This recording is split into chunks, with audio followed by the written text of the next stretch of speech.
Dear learners, welcome to NIOS Studio. I am Shubhra Sharma and today I would like to talk about the lesson Personality Theories. Before we delve into different theories of personality and understand what perspectives and theories have been given, we need to understand the term personality. In our everyday, day-to-day usage, we use this term to signify various things. Say for example, how a person is dressed, how he or she talks, walks, his posture, gait, at times his attitudes, his thoughts, viewpoints. This is not very in sync with how we in psychology view personality. If we are to understand personality in the psychological terms, it is something that is a characteristic pattern of thinking, feeling and behaving. These characteristic patterns have to be enduring, which endure over periods of time. They have to be distinctive and they have to be consistent, which means that any pattern of behavior or thinking which changes due to say extreme stress or due to some other reasons may not be very correctly classified under the term personality. Having understood this, let's move on to personality theories. There are different perspectives through which personality has been theorized. Some of those perspectives that we will today look at will be psychoanalytic, the trait perspective, the humanistic perspective, then the social cognitive perspective which has been given by Bandura, and also once we have looked at these perspectives, we will also delve into the Indian perspective of personality. Before we start talking about all of these perspectives, we need to understand one thing. We will be very briefly touching all of these perspectives and not understanding them in depth. Hence, before you start using the terms that you today learn, you need to be very careful.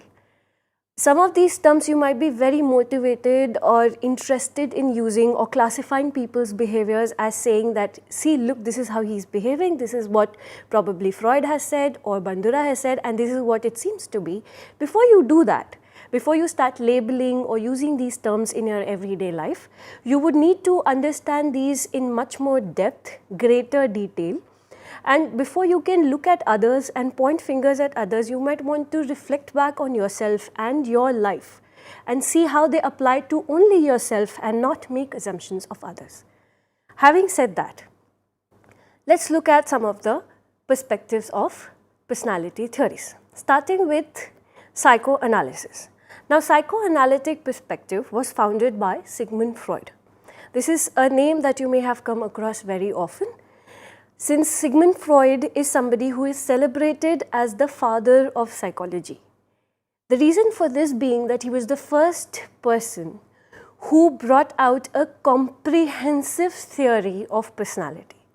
Before Freud, there were assumptions made as to how behavior or thought or learning or motivation takes place. However, there was no comprehensive theory of personality which covered every aspect, which also talked about what led to maladaptive behaviors, which also talked about how these maladaptive behaviors or mental disorders can be treated. But Freud, having been the first psychologist to do so, is hence considered the father of psychology and is still studied as a very important aspect of personality theories. Along with Freud, there are a few new Freudians who came about you can say after psychoanalysis or in deference to psychoanalysis. Some of those main new Freudians are Carl Jung, Karen Horney and Alfred Adler. We will also be touching on these new Freudians very briefly. Now to talk about psychoanalysis.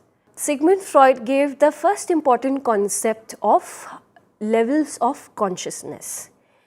He talked about unconscious, which was something that was never touched on before in detail. Along with that, he talked about sexual and aggressive instincts, how early childhood experiences play a very important role in defining and creating personality. Freud gave the method of free association. During that time, hypnosis was used as a very common and popular method to understand and treat maladaptive behavior. However, Freud tended to move away from the trend of hypnosis, and he found that hypnosis was not as effective as his method of free association. Let's understand these in detail. The levels of consciousness that Freud gave were consciousness, pre-conscious and unconscious. Along with that, there were some personality structures that he talked about: id, ego and superego. Then he also talked about stages of psychosexual development, which is the oral, anal, phallic, latency and genital stage. Freud likened the consciousness to an iceberg. If you know what an iceberg is, you would understand that an iceberg is a large mass of ice which is only seen as a tip above the water, and everything, 90 or 80% of that mass of ice remains under the water. In a similar manner, what Freud said was that the tip of the iceberg is the consciousness, the conscious awareness that is accessible to us, our thoughts, our feelings, our desires that we are aware of. However, everything under the water is the preconscious or the unconscious. Now, the preconscious mind or the preconscious level of consciousness are the thoughts, feelings, desires, drives that we may not be conscious of in an everyday life, but we can bring these to consciousness with some effort. On the other hand, the unconscious are the thoughts, feelings, desires, even sometimes memories that we are not aware of, which lie in the unconscious. And as per Freud, these could only be accessed through the method of free association or at times dream interpretation. Now, having understood these levels of consciousness, let's move on to the structure of personality. Freud gave the concepts of id, ego and superego. Id is the pleasure principle. All our biological drives that we have of hunger, thirst and sex are represented through id. Id is like a child who wants gratification, wants it at the time that it wants it, and will not rest until the object that will gratify its needs is met. Slowly, as a person grows, Freud said that an ego is developed. Ego functions through the reality principle. It understands, takes into account the demands of id, but also understands the reality of the external world and tries to meet the needs of id through correct means by socially appropriate objects at the right time in the right manner. So, it tries to create a balance between the external reality and the demands that it places on the individual. Now, as an individual grows further and is met by rewards and punishments by his or her parents or through the social world, Freud conceptualized that through these rewards and punishments, a superego is developed. This is the moral seat of personality. It tries to strive for the ideal. It tries to make judgments of right and wrong.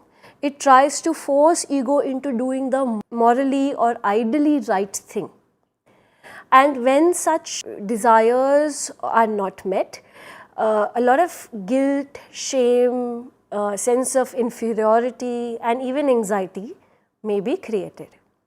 Now, to recap, there are three structures of personality: id, ego and superego. Id is the pleasure principle, superego is the morality principle, and ego is the reality principle which tries to strike a balance between the demands of id, the demands of the superego, as well as the demands of the external world. Moving on, Freud gave the stages of personality development. They are known as the psychosexual stages of personality development because, as per Freud, sexuality and sexual and aggressive instincts played a very important role in the development of personality. The psychosexual stages of development are the oral stage, where, as per Freud, the main pleasure center is the mouth or the oral area, and a child derives pleasure through sucking and biting. The next stage is the anal stage, where the main pleasurable area is the anal area, and bowel and bladder elimination is supposed to be pleasure giving. The third stage, as per Freud, is phallic stage, where a child gains pleasure through stimulation of his genital area.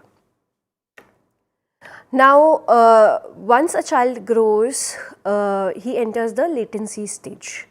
Here, as per Freud, due to social understanding and rewards and punishments, a child realizes that expression of sexual needs and stimulation of genital areas is not socially acceptable. Hence, he or she tries to repress the sexual impulses and engage in more socially acceptable behavior. And the last stage is the genital stage, where an individual engages in mature sexual interests. Now, along with this, Freud also gave the concept of defense mechanisms. Before we look at all the defense mechanisms, we need to understand why these defense mechanisms come into picture. If you remember, when we talked about the structure of personality, we said that there are three structures: id, ego and superego. Now, as per Freud, id places a lot of demand on ego for immediate gratification of its needs. At the same time, the superego places very high demands on ego to behave, to deny id its gratifications, and to behave in an ideal, socially acceptable, correct manner. Along with this, the ego also faces a very high challenge of trying to balance these needs and to meet these needs through external reality. This crucial task creates a lot of anxiety, and when ego is not able to achieve it, this state of anxiety becomes difficult to manage. In order to manage this state of anxiety, defense mechanisms develop. We all engage in these defense mechanisms. As individuals, all of these defense mechanisms help us deal with everyday, day-to-day life. However, when these defense mechanisms become very extreme or maladaptive, they tend to create abnormal behaviors in us. Some of these defense mechanisms may also play a positive role. Say, for example, repression or denial may at times help us safeguard our own personality or our own conscious mind. One defense mechanism is only positive, which is sublimation. Let's look at these one by one. One of the defense mechanisms is denial.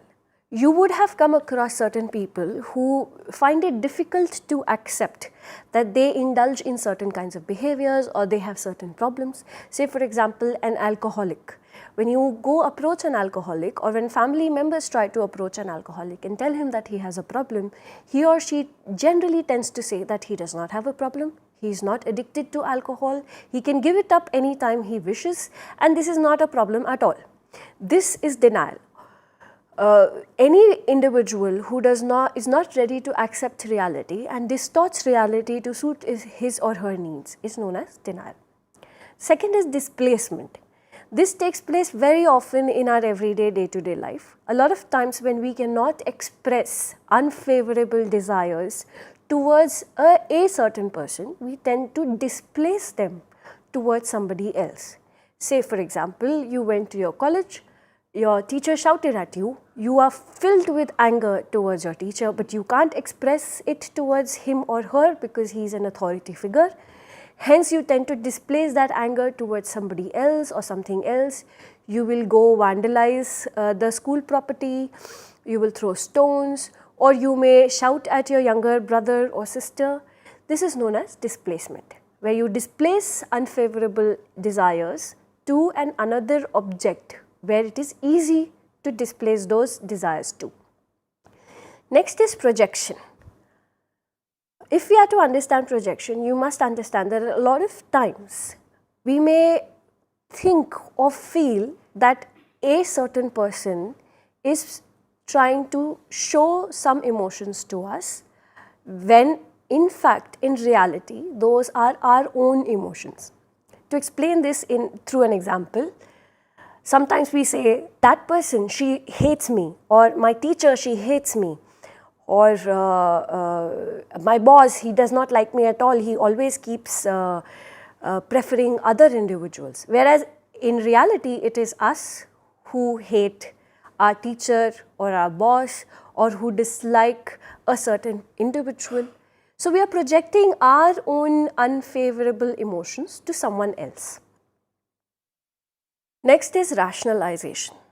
Rationalization takes place when we try to rationalize or explain through logic some of our behaviors.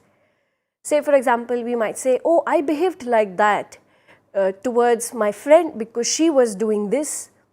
She was the one who was behaving in this way, she was being unreasonable, and hence I had to do what I did. This may be rationalizing our behavior. Next is reaction formation.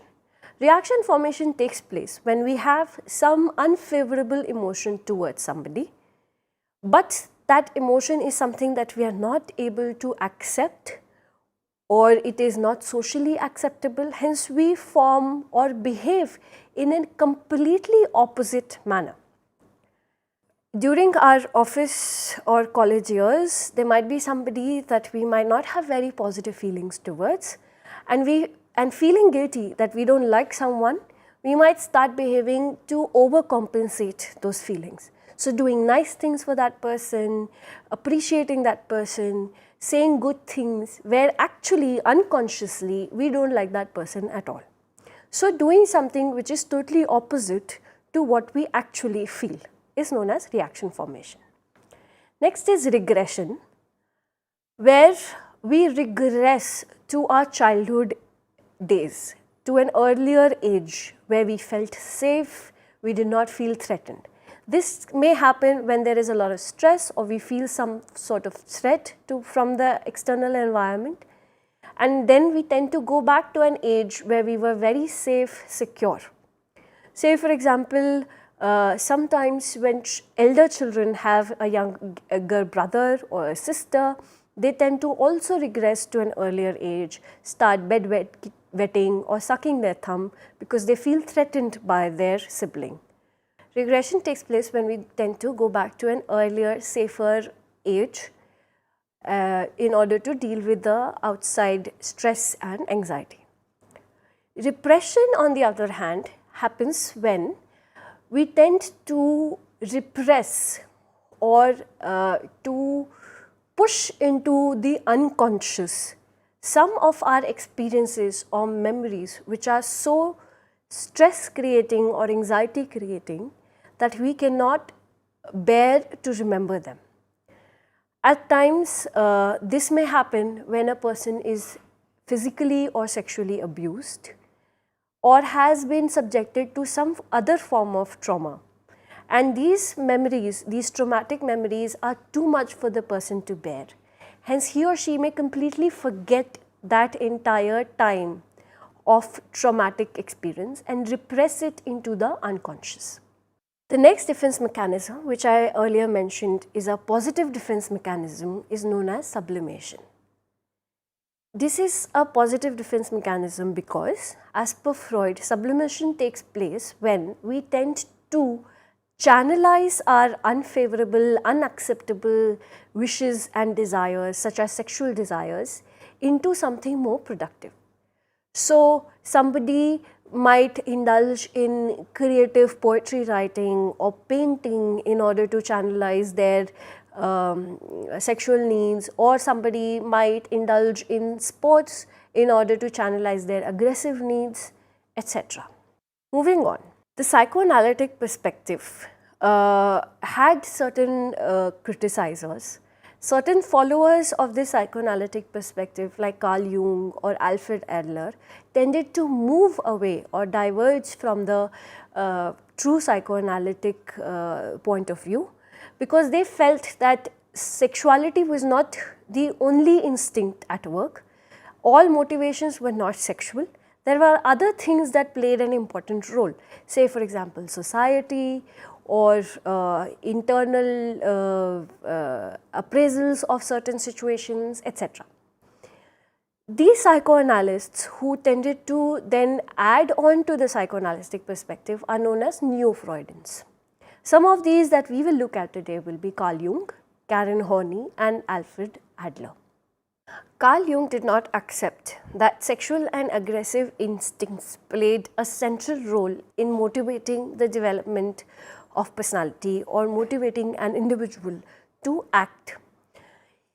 According to him, it was the general psychological energy which motivated human beings. He also gave the concept of collective unconsciousness.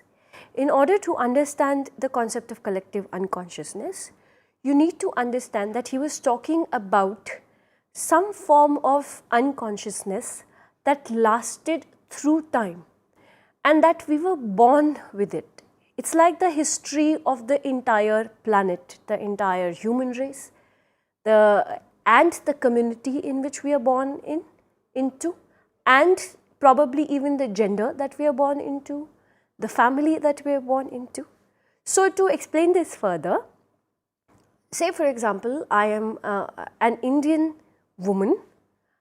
If I was to understand my own collective unconsciousness, I would say that I have a collective unconsciousness of one, the entire human race. So all history of humankind, the kind of difficulties that human race has faced, the kind of atrocities they may have gone through, or the kind of struggles that they may have gone through, etc. Along with that, I also have a collective unconsciousness of the Indian race, the Indian community that I am born into. Plus, I have the collective unconsciousness of a female, the female gender. So, I unconsciously understand all kinds of difficulties or struggles that a female may have been through or subjected to. Now, these collective unconsciousness play a role in forming or defining a personality through archetypes. As per Jung, archetypes were inherent in the collective unconsciousness, and they tended to manifest when an individual interacted with the society.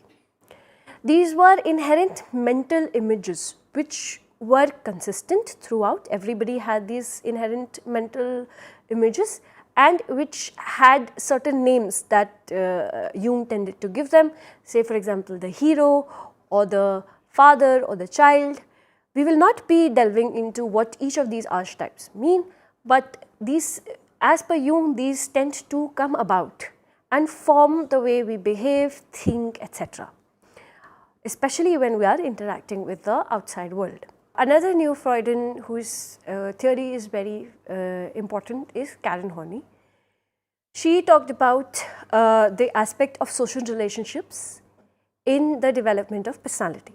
Freud tended to ignore or neglect any role that society may play when a person's personality is developed.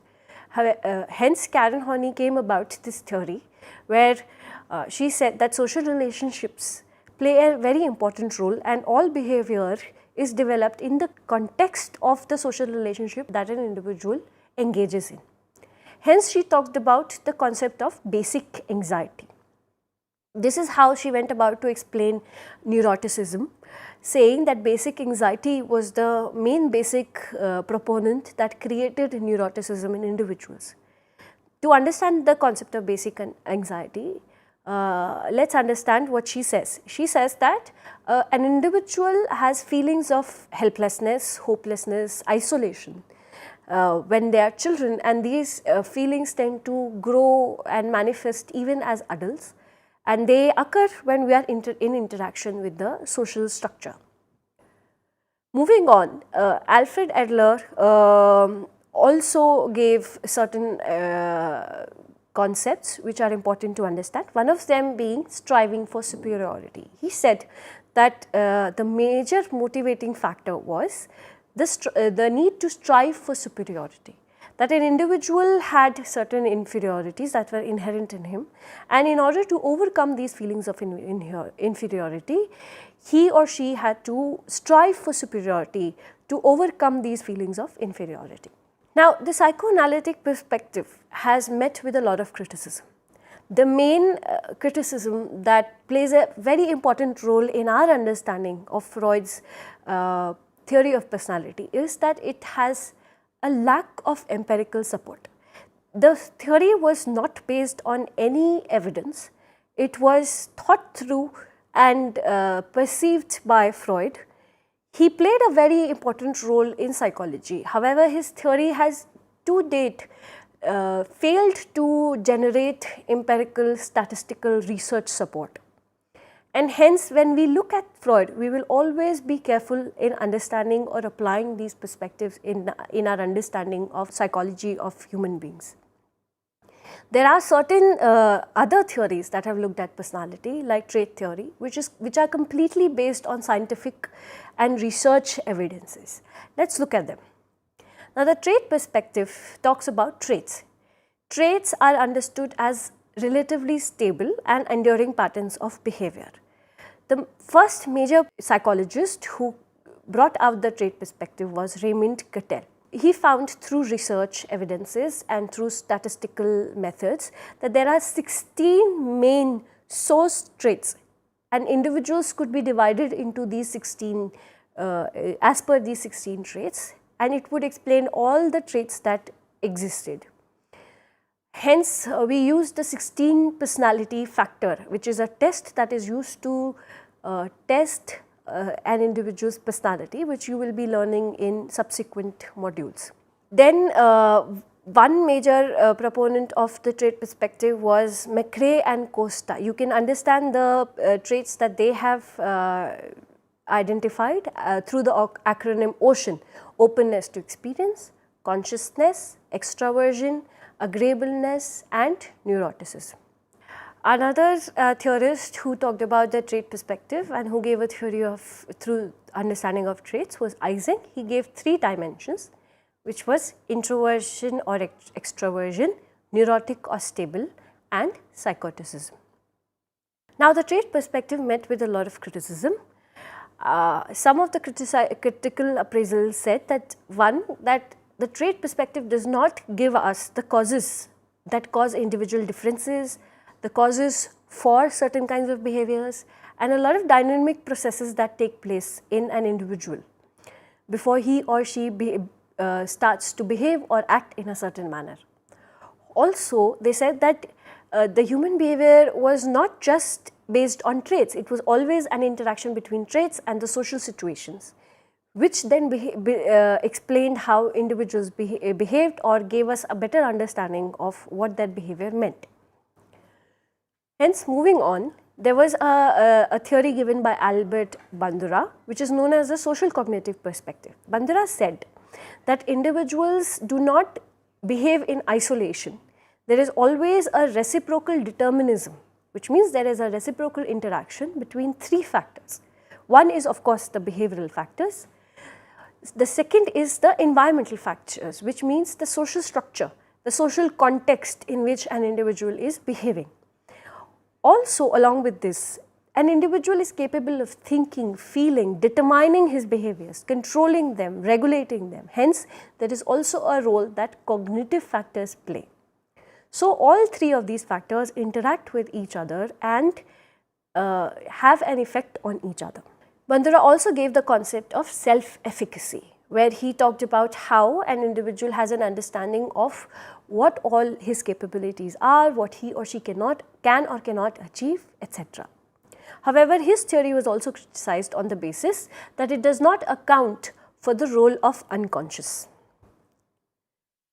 Now, moving on to the human perspective. Now, the human perspective takes a very different take of personality, where on one hand Freud talks about all unfavorable, unwanted sexual desires, how individuals always are trying to achieve what is unconscious and trying to look back into the past and solve those past difficulties or traumas, etc. Human perspective talks about the future. It says that an individual has a free will. There is this concept of self, that there is a concept of self that is created through an active creative force, and an individual tries to drive this self into self-awareness to achieve the human potential, and he has a free will to do so. One of the important psychologists of the human perspective was Carl Rogers. Along with him, there was Maslow, who talked about the need hierarchy. As per him, there is a hierarchy of needs. The lowest in the rung are the physiological needs. These are the biological needs of hunger, thirst, sex, etc. As per Maslow, these are the first basic needs. Only once these needs are met, that we move on to the second set of needs, which are the safety needs.